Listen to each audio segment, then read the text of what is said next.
Hi there, Gus, coming to you with some more theological thoughts. As always, if you subscribe, you'll know when I get new stuff.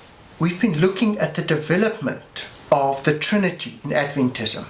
And I want to go now to a second article, also from the Review and Herald, November 20, 1833, volume 60, number 26. And this is written by J.M. Hopkins, and the title is Our Mediator. And the author starts off, and I'm not going through the whole article, I'm just going to pick the essential paragraphs. And he says here, but there are those whose delight seems to be to speak lightly of Jesus of Nazareth, cast reflection upon his parentage and birth, and ridicule the doctrine of his divinity. Okay, so immediately the author says to us, this is the problem I see. And then he goes on and he says, this is the object of my writing, is to set forth a few of the many reasons why Jesus, the mediator between God and men, should be both human and divine. Now we've got to get something very clear here.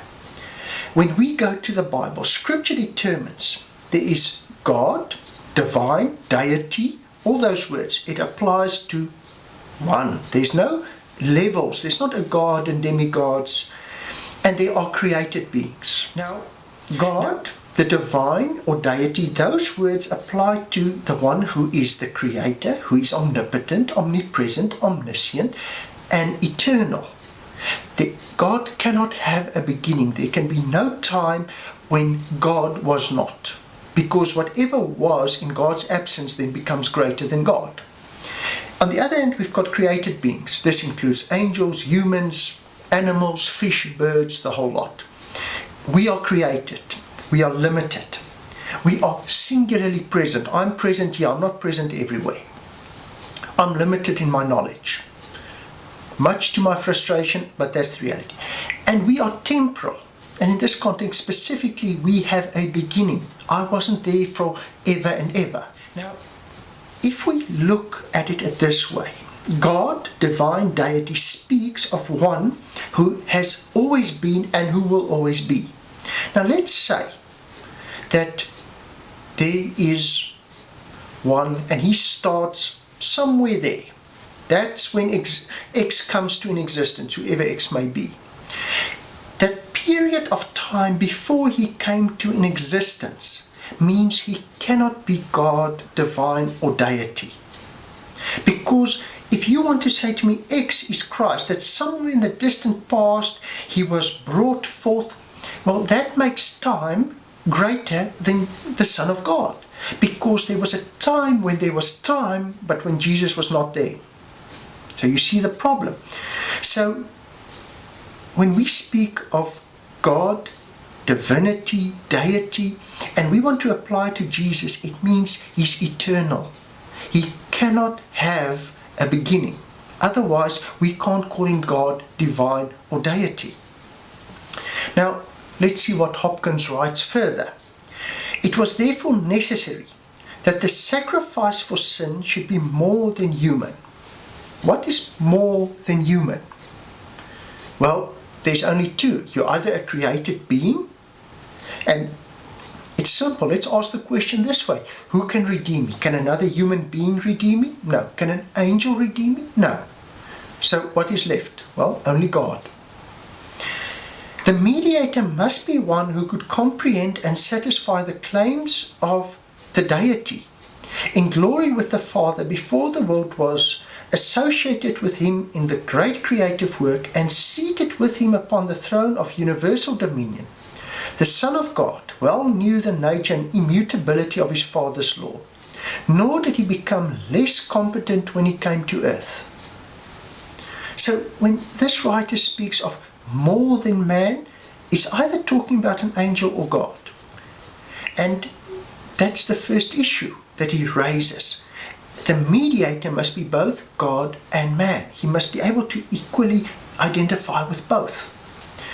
Now he comes to the second issue, which he says, again it was necessary that a mediator between God and men should possess the divine nature, else those who pray to him would be guilty of the sin of idolatry, as are papers to pray to the Virgin Mary and others whom they suppose are now in heaven. You see, if you want to pray to Jesus, Jesus, I need help. Jesus, I need this. I want to talk to you. You can only do that if you are willing to admit He's God. Otherwise, you've got a problem. The mediator must be rightfully worshipped and therefore must be God.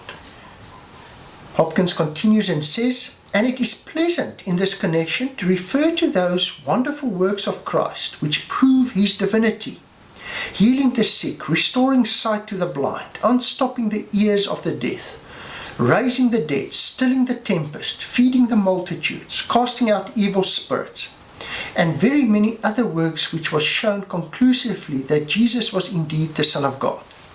Now, once again, notice the connection of two terms.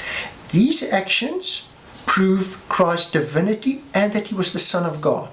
So this author, when he speaks of the Son of God, in his mind it is understood as Christ is divine. Now we come to the third issue. And Hopkins says, but let us consider the other side of the question, which is equally important to man. In order to act as mediator, it was needful that Jesus should partake of the human nature. He must be in a capacity to feel for man as well as God, in order to stand between the two. So the third issue is the mediator must be able to identify with man as much as he identified with God. Now, if Jesus can only identify with me partially, then He can't identify fully with God either. And so when you diminish Christ's divinity in any way, you also diminish His humanity. These two balance out, and they must both be pushed to the extreme. Fourth issue. Did not Jesus possess the human as well as the divine nature? We could not, because of our sinfulness, have confidence to approach Him. You see, and here's a very important point Hopkins is making. Only a mediator who is both God and man could be a mediator. That's why an angel couldn't do it. Another human being couldn't do it.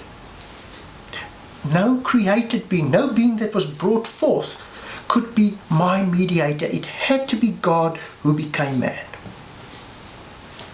And Hopkins continues, he says, this we see that Jesus stands exactly between God and man, equally related to each.